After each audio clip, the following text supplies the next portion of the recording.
Hello friend, আসসালামু আলাইকুম। আজকে আপনাদের সাথে শেয়ার করব ছোট্ট একটি মিনি। বৈশাখ মাস মানে আমের মাস, আর আম ছাড়া যেন বৈশাখ মাস ভাবাই যায় না। আজকে আমরা বানাবো কাঁচা আমের টকঝাল মিষ্টি ভর্তা, আর সেই ভর্তা বানানোর জন্য চলে গিয়েছি রাস্তার পাশে। আমরা এই ছোট্ট গাছ থেকে অনেকগুলো আম পেরেছি, আর অন্যদিকে ছোট্ট মামুনি আম হাতে নিয়ে অনেক খুশি ছিল।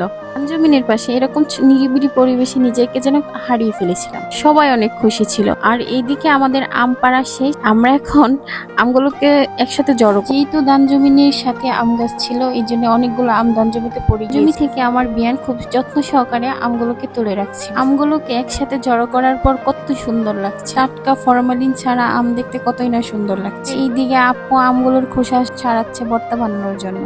অন্যদিকে আমাদের ছোট্ট মামনিটা আমাদেরকে হালকা বিনোদন দেওয়ার জন্য ডান্স করছিল। মাশাআল্লাহ, সে কিন্তু খুব ভালো ডান্স করে। এইদিকে আমরা আগে থেকে ভেবেছিলাম যে ভর্তা বানাবো, তাই পানি, বাটি, মরিচ, চিনি আর তেঁতুল নিয়ে